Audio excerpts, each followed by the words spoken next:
Adobe Premiere Pro is a video editing program that is part of the Adobe Creative Cloud software collection, as well as Adobe CS6, or the Adobe Creative Suite. Premiere Pro is used to edit videos, including movies, and is quickly becoming the go-to program for filmmakers all over the world, both amateur and pro. In fact, both CNN and the BBC use Premiere Pro for editing purposes. When you're talking about film and video editing, there are two types of editing processes, linear and nonlinear. Linear video editing was the way video was edited before digital video recorders and cameras became the primary way of shooting film. In linear editing, you would scrub through the footage by dragging the playhead in the program you were using to make the edits.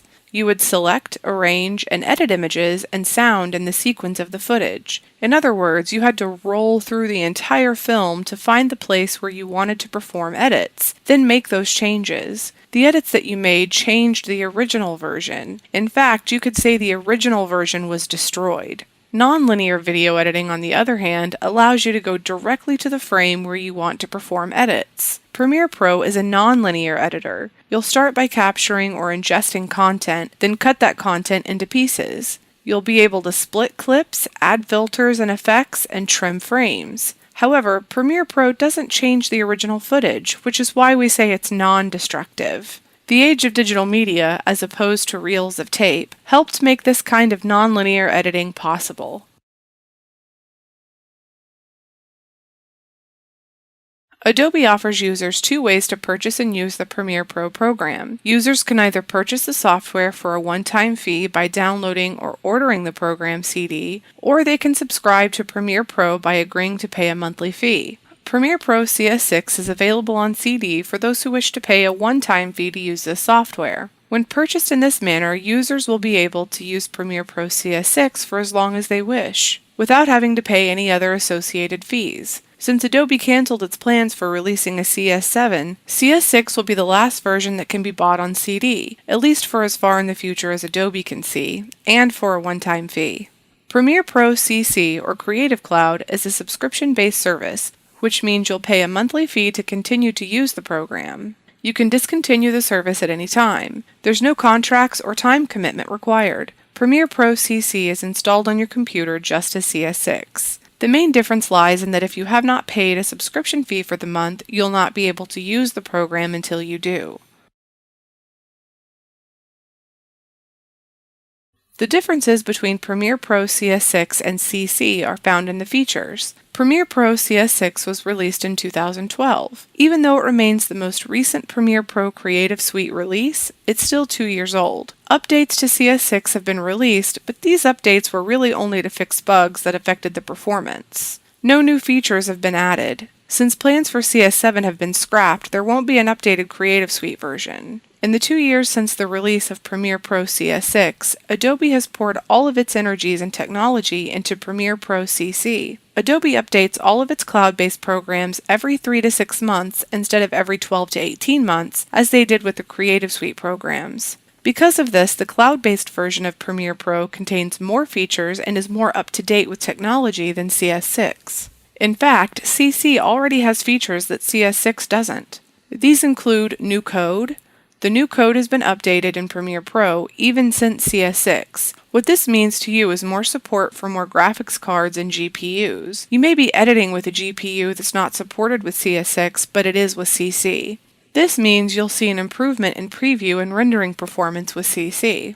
Cloud-based service. We mentioned this, but it truly is a benefit to get excited about. The software will be updated on an average of every 3 to 6 months. Creative Suite was only updated every 12 to 18 months. Faster multicam, sync files based on audio. This is a huge time saver for those who create longer videos using short DSLR clips.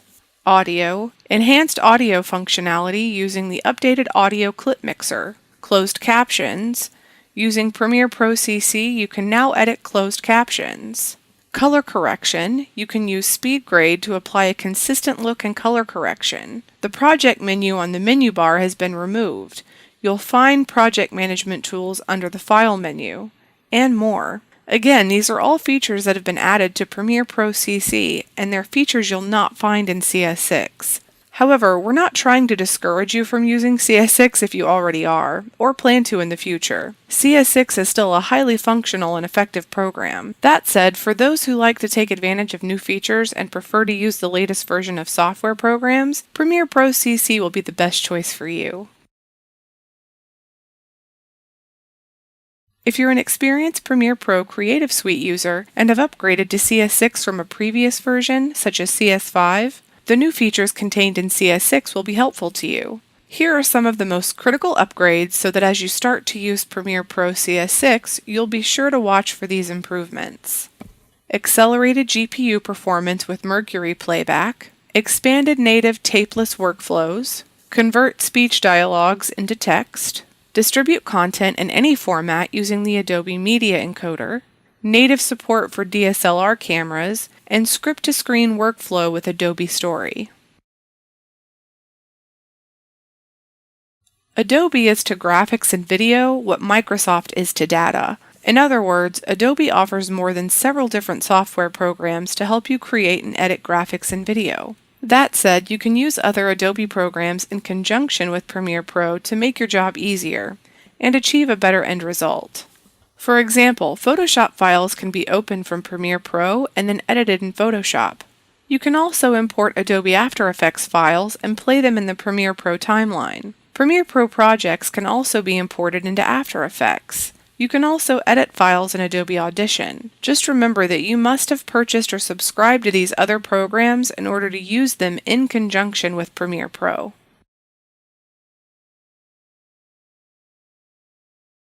The Premiere Pro interface can be daunting to try to navigate if you've never used the program before. There are dozens of panels that you can use, and that's on top of the hundreds of controls. However, you can customize your workspace using tabbed panels. That way what you need to use is quick and easy to find. As you can see, the workspace has 4 main panels. Let's talk about each of them. At the top left is the Source Monitor panel. This is where you'll be able to preview content before you add it to a project. You can also find the Effects Control panel, the Audio Clip Mixer, and the Metadata panel here. These are located at the top of the Source Monitor panel. The Project panel is located at the bottom left of the workspace. Located here are the building blocks that you'll use to create movies. It contains all source clips and sequences. The other panels included with it are the Media Browser, the Info panel, the Effects panel, the Markers panel, and the History panel. On the bottom right of the workspace, you'll see the Timeline panel. The Timeline panel is where you'll assemble different aspects of your project, including audio, video, and still image.